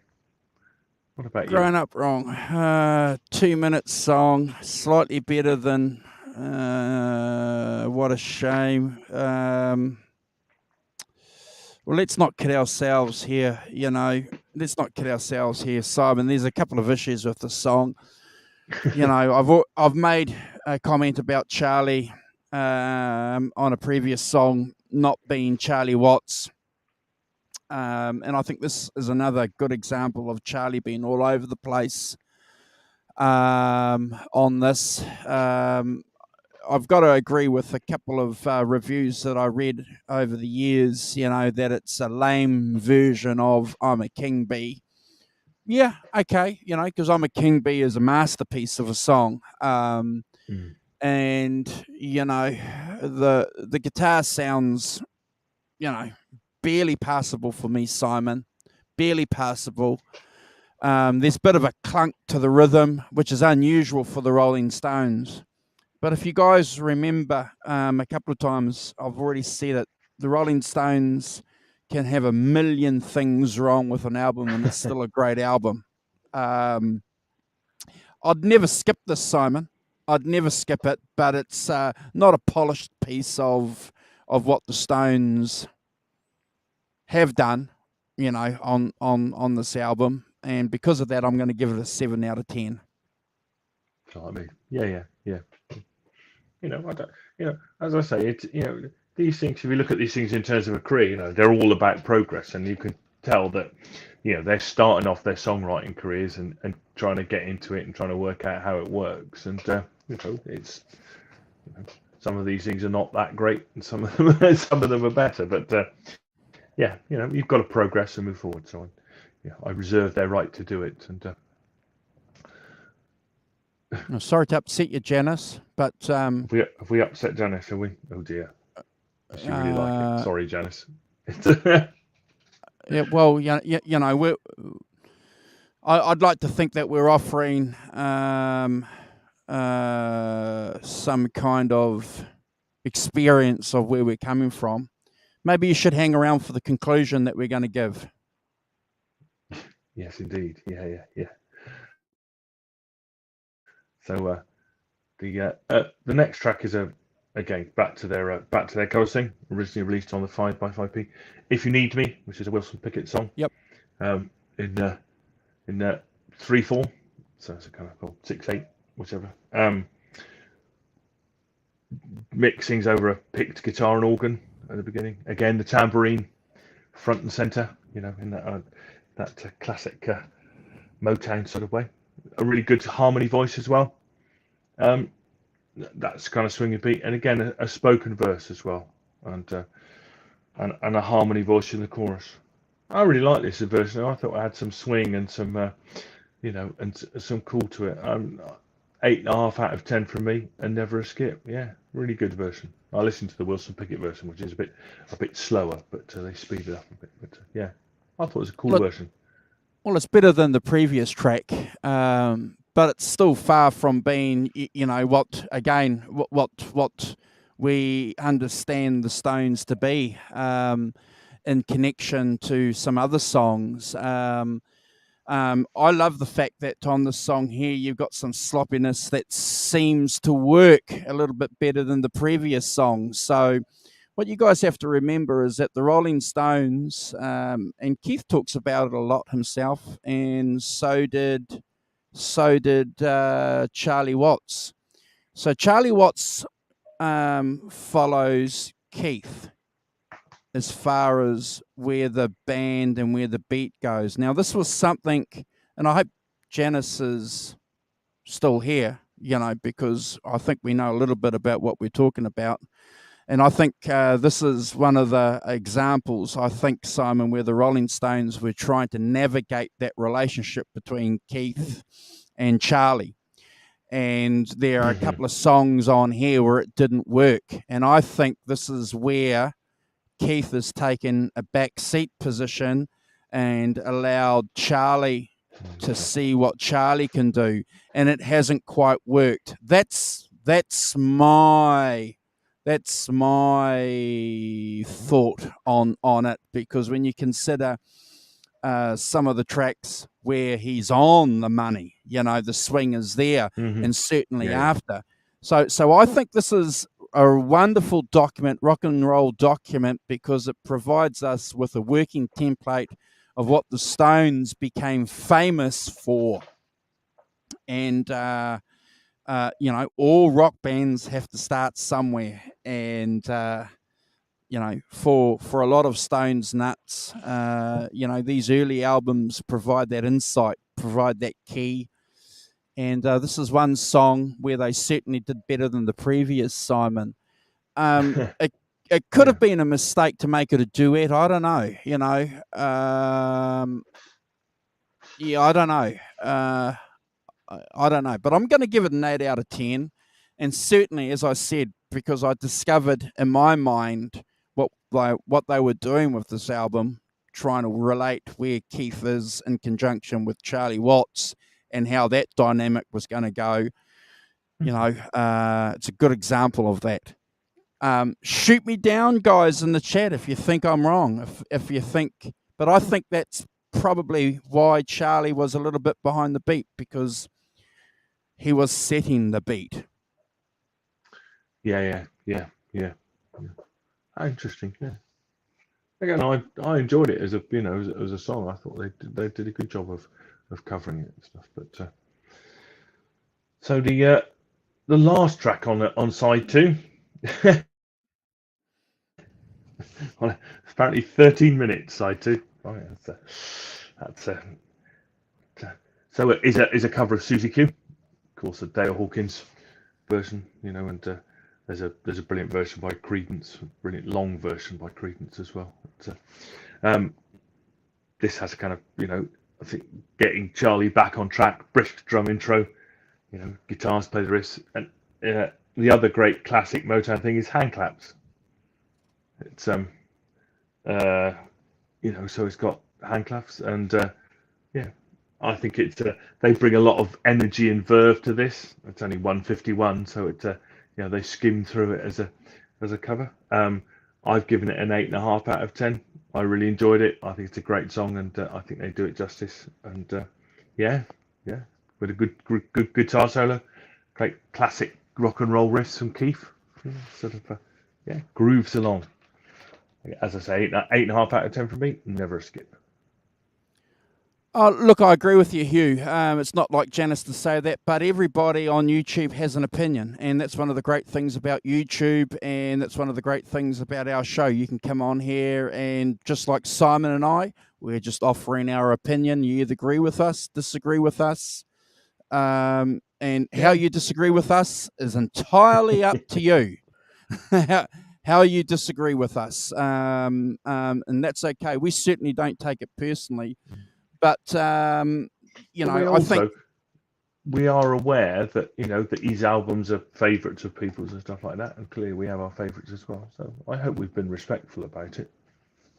Oh well, look, at the end of the day, we're just doing our job, which is offering an opinion on some albums. But hang around for if you're going to come for the entree, which a lot of us do. Hang around for the main course and for the dessert, because the dessert gets a little bit better. Hopefully we cap it off with some ice cream on that apple crumble that you guys have ordered, and it does go down well. But look, Susie Q, I love the song. I love the song. Keith is certainly having a great time on the song, isn't he? Playing those riffs. I forget who made the comment earlier about how Charlie pulls something up and lets it blast on this song. Absolutely, it's a great song, great version of the song. I was blown away by it, Simon, when I was a young guy, and like I said to you, after listening to the first song on side 1, after listening to this song on side 2, what a great experience. You can understand why guys like Mike Campbell, and I'm going to use him because he's the recent person that's made comment about this album on some of these songs here that we said, like Congratulations, which we scored badly, and Growing Up Wrong. He's talking about the guitar tone, and that's the key. That's the key that I want to sort of reintroduce or reinforce with you guys here. We're a guitar-based channel. These things that we got hanging up here, that the guitars, Simon and I guitar players, most of you guys in the chat are guitar players. Got to remember that, and this is why we picked this album, The Rock Professor and I, because it's influential, not necessarily because of the songwriting. It's influential because of what the Stones received when they recorded this album in the presence of these black great artists with a well-known engineer. The Rolling Stones wanted to record this album against their manager's wishes. So this is the Rolling Stones being forceful and very determined very early in their career, saying, we're going to do this. So top marks for that. and they gave a legacy Simon, like I say, not necessarily of well-crafted songs. There's certainly a few on here and some great covers, but there was some magic that guys like Mike Campbell, Simon, and everybody in the chat was listening to. There was some guitar voodoo going on, and that's what inspired Mike Campbell to become a rock and roller. Watching the Beatles, Ed Sullivan, and listening to this album. Yeah, yeah. Oh, absolutely. I think that it's you can tell that they're kind of easing their way into it, can't they? The Stones. It's an exploration. It's an expansion of the first album. And you've got to do those things, haven't you? And clearly recorded very soon after the first one. Is which is what happens in 1964. That's how these things worked. You put out another album, didn't you, quickly and stuff like that. And I think that this album has, it has quite a lot of different things going on, quite a lot of a breadth of instrumentation and textures and dynamics and things involved in it. That as you say, if you listen to it in 1964. It would be a really interesting record because it would have lots of things on, lots of different things on it. As I say, well, we're looking back on it 60 years later. And like I said too at the top of the show in the introduction, it's a great example of the record executives getting it right. They got them so wrong with the first two Beatles albums. They got them so wrong with the first four albums, I think. They left crucial songs off. And in fact, when we've ranked Beatles albums here on this channel, we'll only do the English albums. And no disrespect for our American viewers in the chat and watching this, but we'll never rank we'll never rank the American versions of the Beatles because they were bad. They were bad selections. They were, and we couldn't do it. But this, Simon, is a great example where they got it right. Yeah. And I think defend their right to do it and put it out and put those two things together because I think it's it holds up. It's an interesting record with lots of things going on. Maybe not one of their best records, but it's still an interesting record, and I think that's one of the reasons why I chose it because I figured it gets a bit of a bad press, but I was interested for us to dig into. Is that really true? Is it and I think it's as ever with these things, it's partially true, but actually has lots to offer. Lots of yes, absolutely, Hugh. They put out lots of original music quickly. Yeah. It was a trick album. It was a trick album that we picked, and we picked it because there were a couple of theories that we had as far as the relationship with Charlie and Keith went, and I think we might be on the money there as far as working out how they were going to do that, how they were going to do the Charlie and Keith thing as far as being on the rhythm. And remember too, guys, there's plenty of interviews out there where they say very clearly themselves, it could fall apart at any moment. It could fall apart. When the Stones are playing, it can almost fall apart because they're following the guitar player. So that's one of the reasons why we picked this album, because we wanted to have an elaboration on that theory, and to see whether or not people agreed with us or not, and also the guitar tone. Remember too, that was another thing. Those Fenders, and if you caught the photos at the beginning of the show, normally we show the photos at the end. But we deliberately put the photos at the start and focused on the Fenders because nobody in the British invasion bands were using Fenders. They were all using Foxes, which had their limitations. But the Fenders especially had some appeal, and the Stones took their Fender amps back with them. They took them back to the UK. Ship them back. Yeah. Yeah. So that's why, ladies and gentlemen, folks, you 5150 viewers, we picked this album so that we can talk about those things.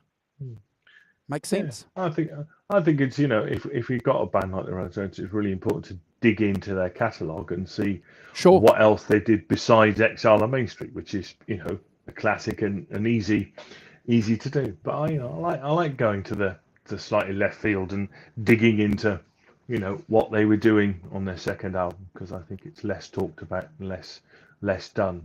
So yeah. Yeah, Hugh's right. Very important album in the British Electric Blues. Absolutely.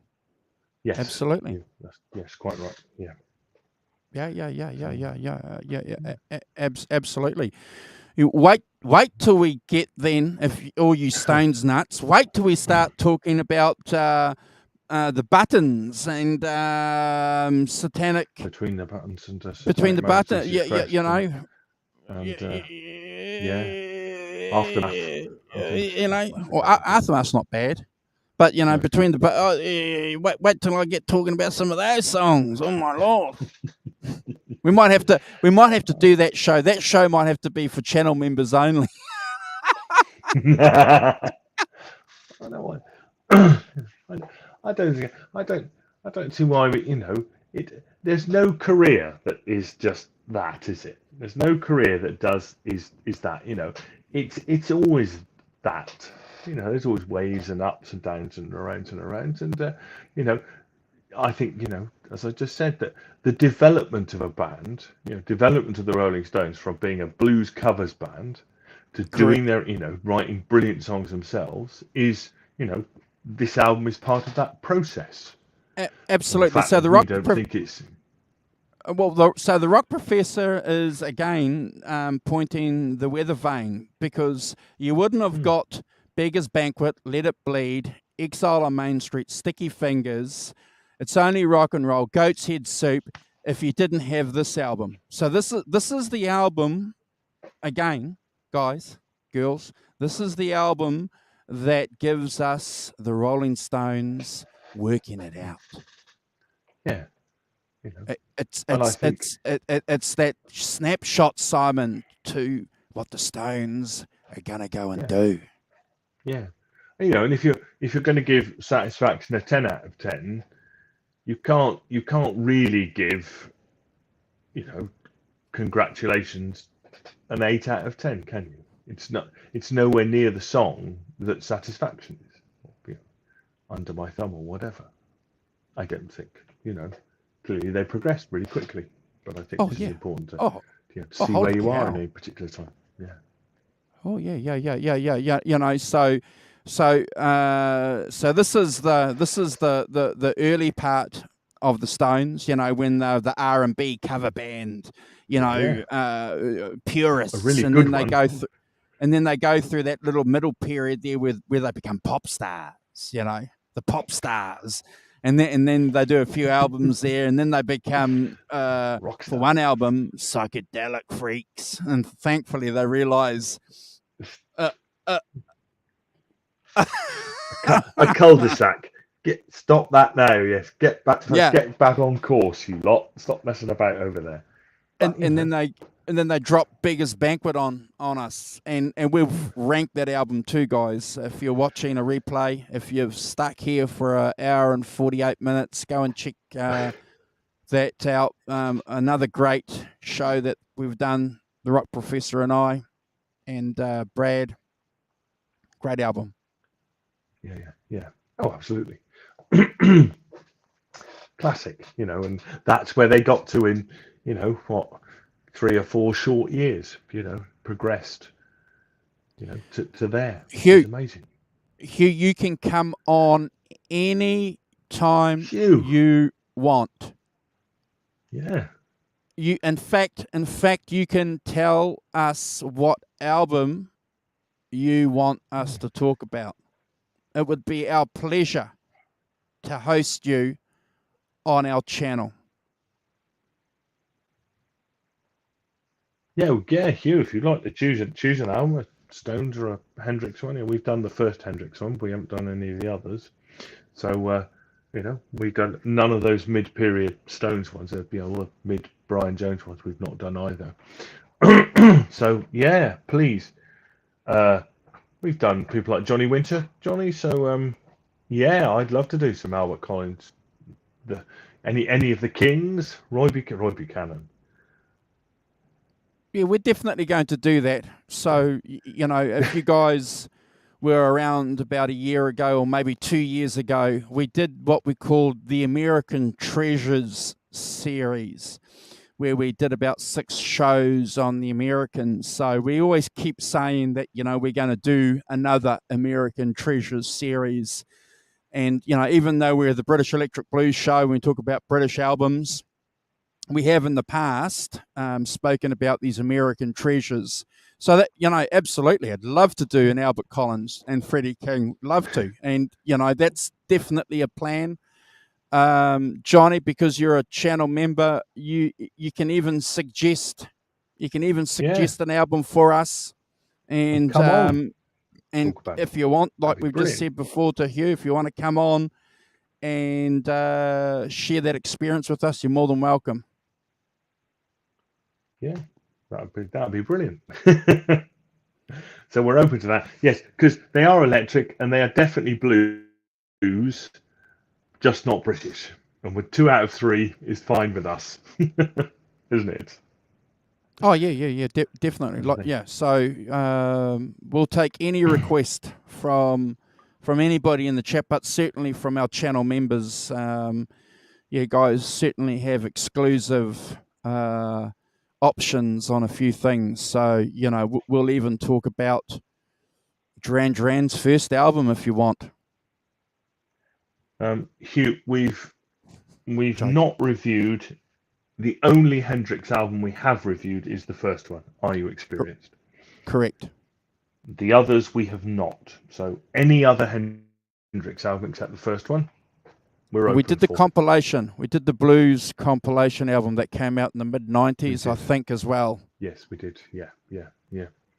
But yeah, none of the other stuff we've done. So Crosstown Traffic, second album, Electric Yeah, and we haven't done Machine Gun.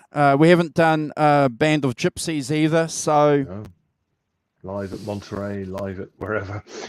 We've not done any of those. So game for any of those, Hugh. If you whatever you want, yeah.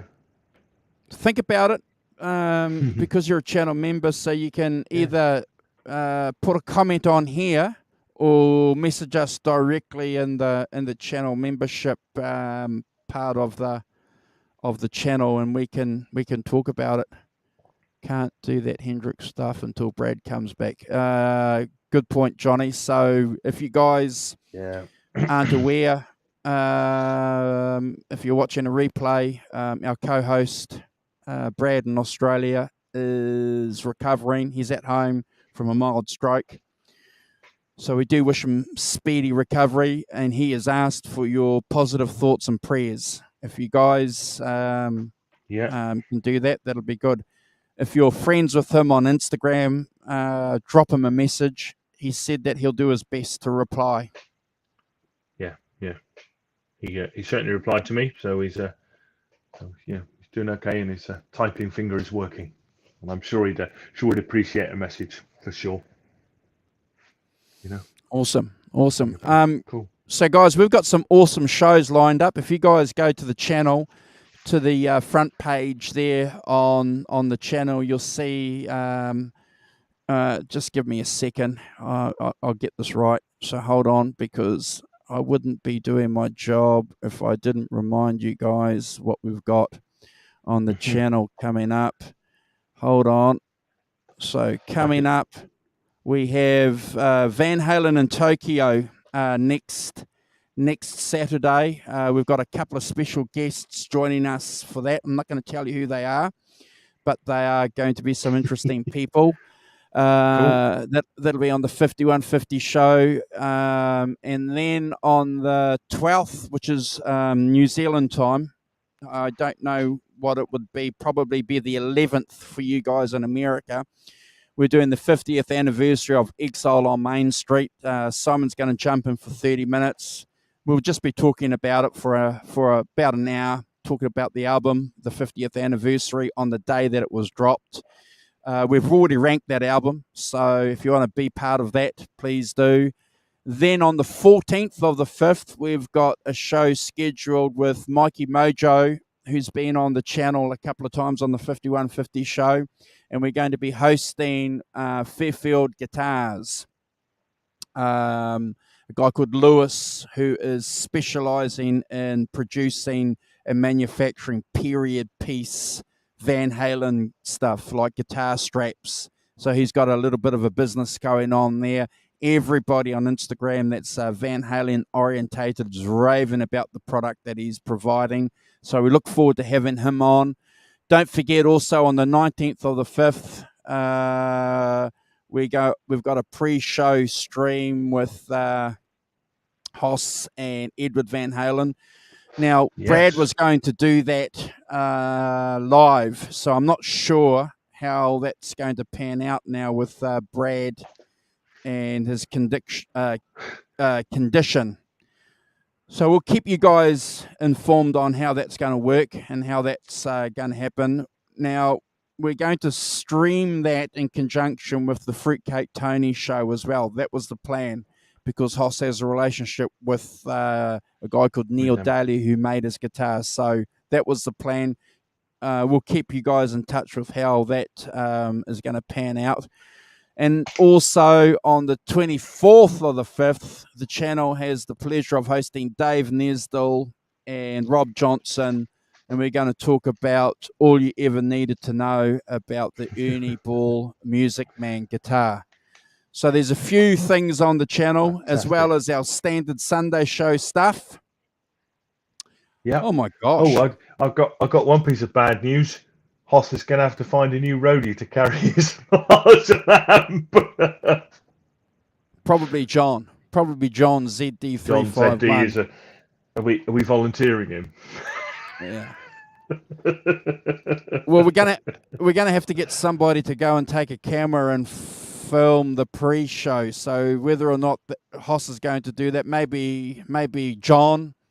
We might have to get in touch with John, because I'm not sure if Brad's going to be up and Adam on the. No, that's right. It wasn't 3 weeks. In 3 weeks. So we hope that he is, because I'm sure that if he is up and at him, I'm sure he'd want to do that. But we certainly aren't going to put any pressure on him. Oh no.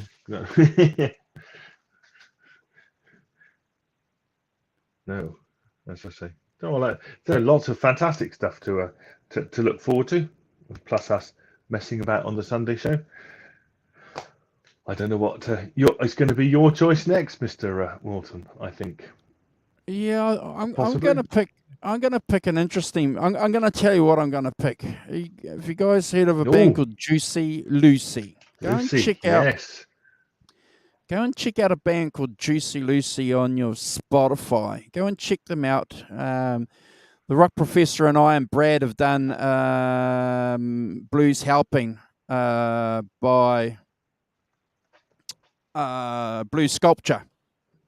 Yeah, that was really cool. Last year. So Juicy Lucy is one of those interesting, hidden, sort of deep dive British electric blues bands that had a huge amount of influence for a couple of years, and then just did some interesting things. So I'm going to pick them, Rock Professor. Cool. Yeah. That's that would be really interesting, because I don't really know their stuff at all. So it would be really cool. Any particular album we doing? I'll go and have a look. It's the one where the girl is laying down on the banquet table. I forget. With the fruits all around her. Yeah. That's their first album, just called Juicy Lucy. Yeah. Cool. Yeah, cool. Rock Professor, it's been a pleasure hanging out with you. We've certainly missed our third wheel. Yes. We certainly hope that he gets well.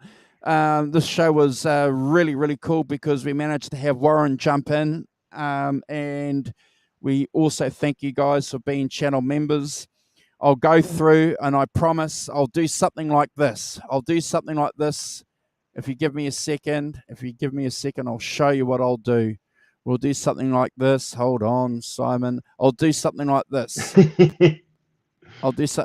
I'll see something like that. Oh, It'll be something like that with all our channel members. It'll be something like that. It'll be an overlay with all our channel members in fantastic. recognition of your support that you've given our channel. Yeah. Yes. Thank you so much. Yeah. It's really, really cool. Good. Thank you, Johnny. Good. I Yeah. know that he said he'll watch the show at some stage during his recuperation.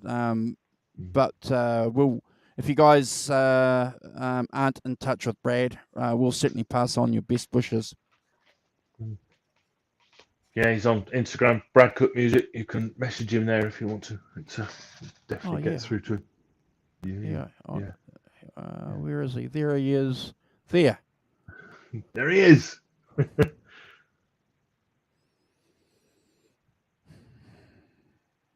Tell him that the 5150 show sent you. The boys sent you.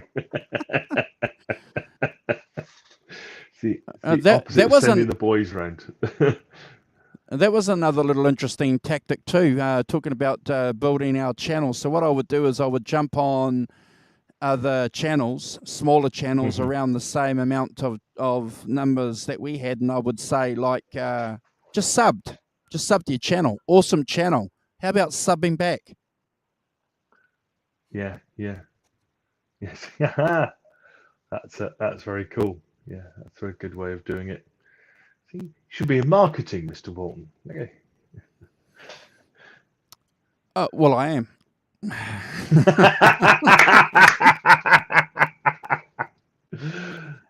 Yes, so you are, yes. Are we out of here, Simon? Are you going to say g'day? I think we should stop. I am going to say goodbye to everyone in the chat, and so thanks to Nelson, Rodriguez, Hugh, Arvin, Warren. Good to see you, man. I hope you're okay. And we think of you often send you vibes. So stay well, and we hope you're good. And it's good to see you, Johnny Heartbreaker as well. Thanks, Johnny. Hugh, look forward to doing a show with you. That'd be great. Whatever you like to choose. Gret Zeppelin as well, who'd be up for a Cream album. So hey, Gret, yeah, get in touch and tell us what you'd like to do. We can accommodate that. That would be fantastic. You want to jump on too? You've got invitation too. Teresa as well. Thanks, Teresa, for jumping in, and Janice as well. Sorry if we upset you, Janice, but thanks for being here. Jazz Thunder as well. Jim, thank you so much. Who else have we had? We had earlier on Teresa. Oh, we got all the blues. Going back up, we had Johnny Bean. He jumped in. He's on Twitch. Philip Byers as well. Thanks, Philip, for joining. That's fantastic. Being a member. Kubrick Lover, 1972. Good to see you, Kubrick Lover. Hope you're good. Gone to sleep. Don't blame him. We have that effect on some people. The Insomniac special, yes. Helene O'Hara as well. Helene, nice of you to drop by as well. Tim Thomas as well. Thanks, Tim. Nice to see you. Steve Fish as well. Stephen Fish. You getting near the top. Hopefully I've got everybody. Didn't miss everybody. So thanks all for joining and staying around. It's been really cool to see you. And we'll see you next week for Juicy Lucy. That'll be interesting. Yeah, it'll be an interesting one. And let us know what you think about our theories about the relationship between Keith and Charlie. How that was being played out right in front of your ears, and what you think about the guitar tone too, whether or not you agree with Mike Campbell, that was an interesting pivotal album. Yeah, That was for him, and that's good enough for me. Drop your thoughts in the comments if you've got this far. If you've got to 2 minutes, 2 hours, sorry. A lot of people 2 probably minutes. leave after Yes. 2 minutes anyway. Feels If like you 2 got minutes. Yes. Yeah, if you got to 2 hours and you guys, we'll be keen to hear your thoughts and elaborations. We're out of here. Yeah. Take care, all. We'll see you next week. Bye. Where's my naked Nick? Hold on. That's that's what I'm talking about there. This guy here. All right. 40 with strides on.